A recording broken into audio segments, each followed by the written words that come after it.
In 1964, U.S. President Lyndon Johnson signed the Wilderness Act, a law that protected millions of hectares of natural American landscape. Even more wilderness has been set aside since then in what has also been a model for other nations. And joining me right now is On Assignment's Philip Alexia, who went to Wyoming and checked it out himself. Tell us a little bit about that. Well, you know, the Wilderness Act ended up being something that really defines America, as we said. But, you know, this country is so much about, it inspires us, the land inspires us, but it also really sustains us. And what the act ended up doing is it ended up creating, you know, a mechanism for people to advocate for the places they love. And that's why over the past 50 years, so much land has been added to the Wilderness Act, and it's continuing to grow. Fantastic. So let's look at your piece and then we'll come back. All right. All right. This is a very happy and historic occasion for all who love the great American outdoors. September 12, 1964, President Lyndon Johnson announcing the signing of the Wilderness Act for the purpose of protecting, at the time, over 3.5 million hectares of America's wildest and most beautiful places. Jamie Williams of the Wilderness Society says the signing of the act was a defining moment in the nation's history. But the great thing about the act is it created a mechanism for new places to be added, and the result of that is that it empowered Americans from all over the country to come together to advocate for the places they love most. Its scale was incredible. To have one act that, you know, at that time set aside land forever. Gary Wilmot is the executive director of the Wyoming Outdoor Council.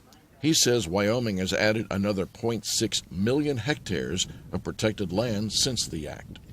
You know, I think each year as a result, it makes these undeveloped places, these places where there are no roads, there are no bridges, there are no cabins, no bicycles. You know, those places are increasingly rare. There are a good number of wildlife societies around the United States and wilderness training centers such as the National Outdoor Leadership School, or NOLS, in Lander, Wyoming. NOLS is a leader in wilderness education, teaching students of all ages technical outdoor skills, leadership, and environmental ethics. NOLS celebrates its 50th anniversary in 2015.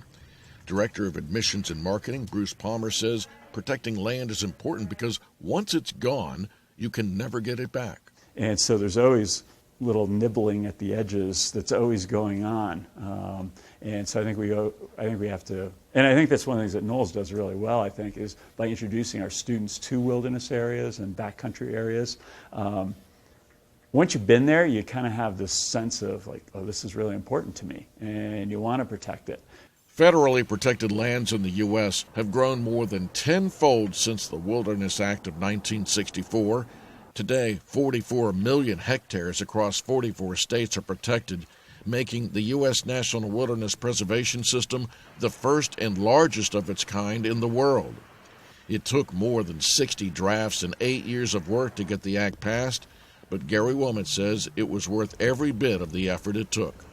You know, places that, you know, generations of my family beyond can be in a place just like the pioneers saw. I think that's pretty incredible. So far, there are 758 protected areas in the United States. Philip Alexio, VOA News. And we're back with the man who belongs to that voice, On Assignment's Philip Alexio. The people that you interviewed, they do say that it was a defining moment half a century ago. But when you went there yourself and you saw that land yourself, how was that feeling like? Well, you know, it's a type of place, when you go to some of these places around the country, you can feel what you're seeing. You know, when you watch it on TV, you just see it. When you're there, you feel it, you absorb it. And I had never seen the cottonwoods and the aspens before. You know, that's the golden trees that dot the landscape all throughout the area, throughout the state of Wyoming, and certainly in Yellowstone National Park. And then seeing the bison for the first time, you know, you see it on TV, but to see it for the first time is just, oh my God, there's the bison. And then the Dragon's Mouth, I think it is the Dragon's Mouth Hot Spring, which there at the end of the report you saw, it's a bubbling spring, and it makes this noise like a dragon. And it literally, you think there's a dragon in there, and that's why they give it that name. Because all the other hot springs to me were just kind of, they're bubbling up a little bit. But that one was just so memorable, and of course that's why I remember it now. So Spectacular footage. you got to go out there. We have to. We must. We'll do a show from there. And we could ride horses. That'll be amazing. I'd love to ride horses. All right. Thank you so much for joining us. On assignment's Philip Alexia. All right.